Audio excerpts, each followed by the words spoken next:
Mesdames, Messieurs, bonsoir. Il est 20 heures sur Pan-African Media. C'est l'heure de prendre votre dîner d'information sur le continent.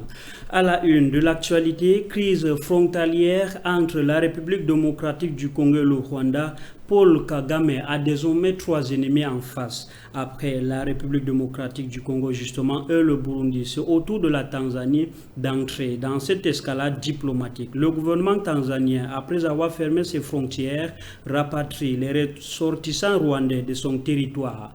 Tous les trois accusent le Rwanda d'envenimer la guerre entre la RDC et le groupe terroriste du M23. Le point de la rédaction à suivre dans ce journal.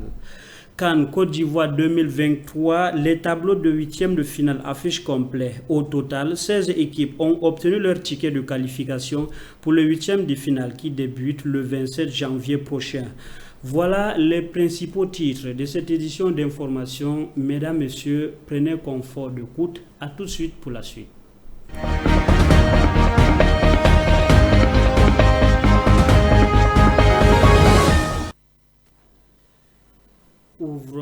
Ouvrons donc cette édition d'information avec cette crise diplomatique entre Burundi et Rwanda. Entre Évariste Ndayishimiye et Paul Kagame, le torchon brûle avec une flamme vive.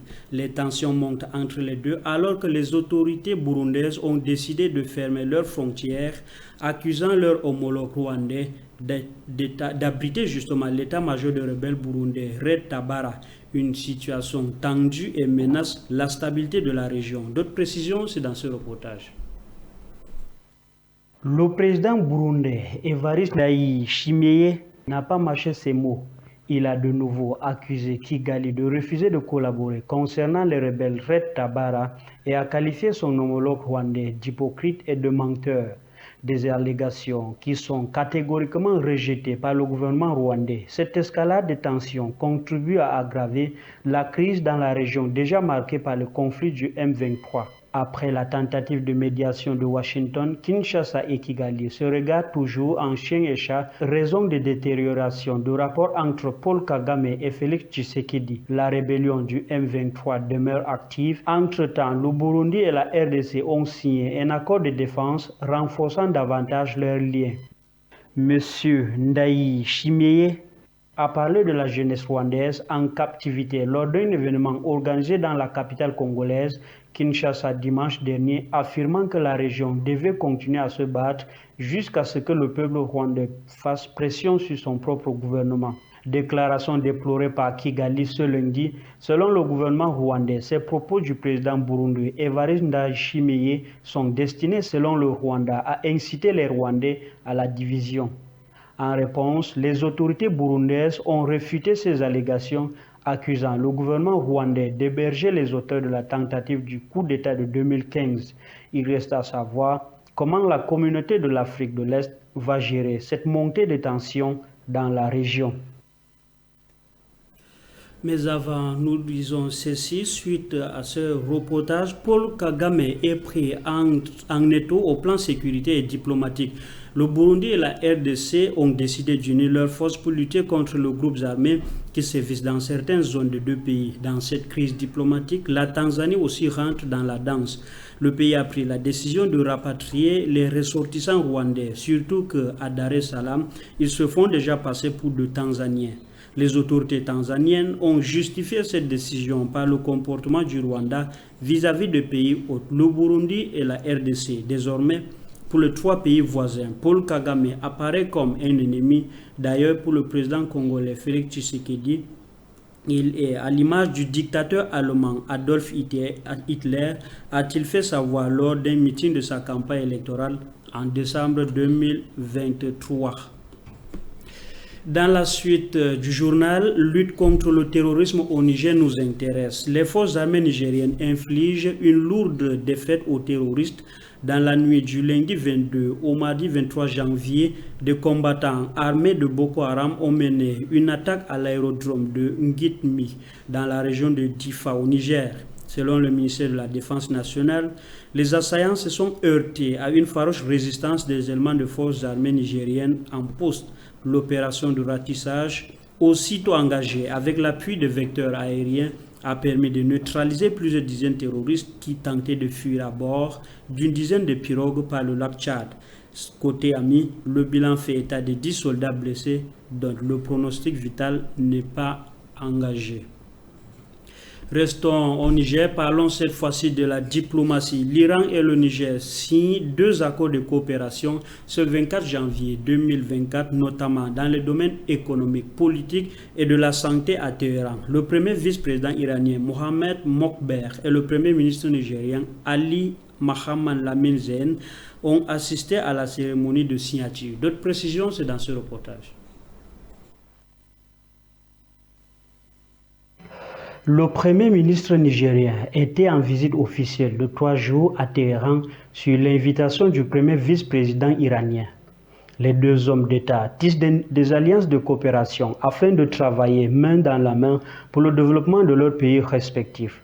Pour Mokber, vice-président iranien, le renforcement des liens avec les pays africains, dont le Niger, était une priorité pour son gouvernement. Il s'est félicité de la réouverture prochaine de l'ambassade du Niger à Téhéran. Zeine a pour sa part appelé à la mise en œuvre rapide des accords signés et à la tenue de nouvelles réunions de commission mixte de coopération Iran-Niger. Parmi les accords signés, les 2 États comptent établir des liens profonds sur le plan commercial.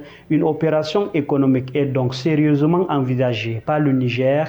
Un tel scénario est d'autant plus une priorité que le pays traverse une situation épineuse depuis le coup d'État de juillet dernier et les sanctions sous-régionales infligées par la CEDEAO.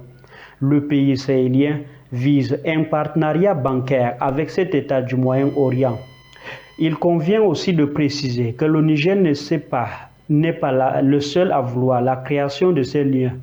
L'Iran a déjà fait connaître son envie de resserrer ses liens avec l'Afrique. Le continent attire toujours autant les regards internationaux et Niamey ne fait pas exception.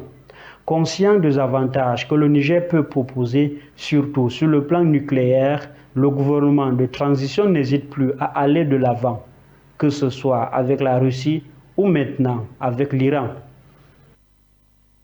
Parlons de cette menace terroriste, cette fois-ci au Burkina Faso. La vie reprend son cours normal au centre-est du pays. Après la reconquête de la localité par les forces combattantes burkinabé, un détachement mixte composé de militaires et de volontaires pour la défense de la patrie y est donc installé. La présence du détachement permet non seulement aux populations de rejoindre leur domicile en toute sécurité, mais aussi de pouvoir mener leurs activités génératrices de revenus. À la préfecture, les agents administratifs s'attellent à délivrer les documents d'état civil demandés par les populations. À environ 80 km de Kaya, une autre localité reconquise et sécurisée par les forces combattantes burkinabées retrouve ses couleurs. Le marché de bétail, le marché central, la gare routière et les écoles ont ouvert leurs portes. En dehors de ces localités dans cette région, plusieurs autres retrouvent la cour de la vie normale. Doucement donc, la vie reprend son cours sur cette terre du pays des hommes intègres. Restons au pays des hommes intègres. Parlons de l'effort de paix. La diaspora burkinabé vivant aux Pays-Bas ont fait un geste pour assister les autorités de transition. Ces derniers ont donné une enveloppe contenant environ 3 millions de francs CFA le 24 janvier 2024 au ministre de l'Extérieur. Plus de précisions, c'est avec Fabiola Dombe. 3 565 000 francs CFA. C'est le montant remis au département en charge des Burkinabés de l'extérieur par les Burkinabés des pays pour contribuer à l'effort de paix. Selon le représentant de la communauté burkinabé vivant aux Pays-Bas, regroupé au sein du comité du Fonds de l'effort de paix, Simon Kaboré, ce geste vient répondre à l'appel du capitaine Ibrahim Traoré, président de la transition, chef de l'État. Ce grand geste vient témoigner encore du lien fort qu'il y a entre la diaspora et leur pays. En recevant ce geste, le chef de la diplomatie a loué cet autre élan de solidarité venant de la diaspora burkinabé, notamment celle vivant aux Pays-Bas. En rappel, le capitaine Ibrahim Traoré a signé le 19 avril 2023 un décret de mobilisation générale d'une durée d'1 an. Outre la mobilisation générale et la mise en garde, il a également fait appel à des initiatives publiques ou privées citoyenne de solidarité et de contribution à l'effort national de lutte contre le terrorisme au profit en particulier des zones à fort défi sécuritaire. Cet appel à la contribution, lancé par le président de la transition Ibrahim Traoré, continue jusqu'aujourd'hui de générer des fruits. Ceci a permis de récolter environ 99 milliards de francs CFA en moins d'un an depuis le début de la collecte des dons. Les contributions volontaires se poursuivent et peuvent se faire aussi bien en nature qu'en espèces. Parlons éducation en Guinée. Bientôt une école doctorale en changement climatique à Conakry. Un protocole d'accord pour la construction a été signé mercredi entre le Centre de services scientifiques d'Afrique de l'Ouest sur le changement climatique et l'utilisation adaptée de terres et les autorités guinéennes ont donc été signés. Plus de précisions, Fabiola Dombe.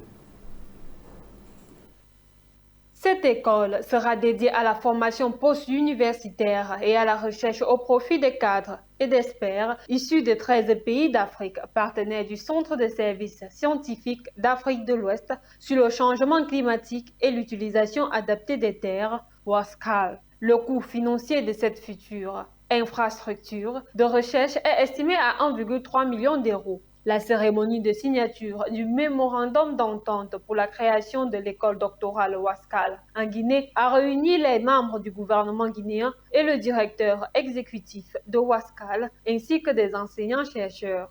L'école doctorale WASCAL, qui sera construite au sein de l'université Gamal Abdel Nasser de Conakry, à dimension internationale, permettra de former dans les domaines de l'environnement, des mines et des forêts pour le bien du développement de l'Afrique. De ce fait, l'université Gamal Abdel Nasser de Conakry étant engagée à promouvoir la qualité, celle-ci sera mise au service du développement harmonieux de cette école doctorale. L'installation de cette école permettra d'une certaine façon aux chercheurs, enseignants-chercheurs, aux étudiants de monter et de développer des activités de recherche.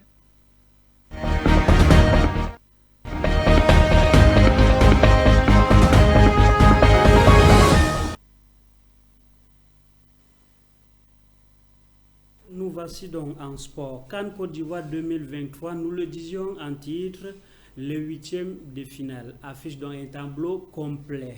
16 pays sur 24 ont bravé les obstacles des phases de poule. Le pays hôte de la Côte d'Ivoire a ressuscité, ou alors ressuscité par le Maroc après sa victoire 1-0 contre la Zambie. Le résumé de toutes ces informations avec Hervé Sanjo. La 34e édition de la Coupe d'Afrique des Nations a rendu son verdict pour les irréélus de la phase de groupe. Désormais, les affiches des 8e de finale sont connues. Qualifiés in extremis après match face à la Gambie, le Cameroun affronte le Nigeria. Il y aura également un choc des Guinées entre le Zala national de la Guinée équatoriale et le Sili national de la Guinée-Conakry le lendemain. La surprenante équipe des requins bleus du Cap-Vert iront défier les Morabitoun de la Mauritanie. Cette dernière s'est offert le précieux sésame après sa victoire réticente face au Fennec d'Algérie. Le pays hôte de la Côte d'Ivoire, repêché in extremis après la victoire des Lions de Dallas marocains sur le vainqueur de l'édition de 2012, les Chipolopoulos de la Zambie, sera en opposition au tenant du titre des Lions de la Teranga du Sénégal. Quant aux Lions de Dallas, demi-finalistes de la dernière édition de la Coupe du Monde au Qatar, sera en face des Bafana Bafana d'Afrique du Sud. Les Palancas Negras d'Angola et les Scorpions de la Namibie seront en duel pour une place pour les quarts de finale. Et les Pharaons d'Égypte, quant à eux, devront cravacher contre les Léopards de la RDC. Deux pays de l'AES vont s'affronter. Les aigles du Mali du président Assimi Goïta croisent les écureuils du Burkina Faso du président Ibrahim Traoré. Mesdames, Messieurs, c'est tout pour cette édition de jeudi 25 janvier 2024. Rendez-vous demain à la même heure, même chaîne de télévision. Mais pour l'instant, nous vous souhaitons surtout un bon combat avec Pan African Media. Bonsoir.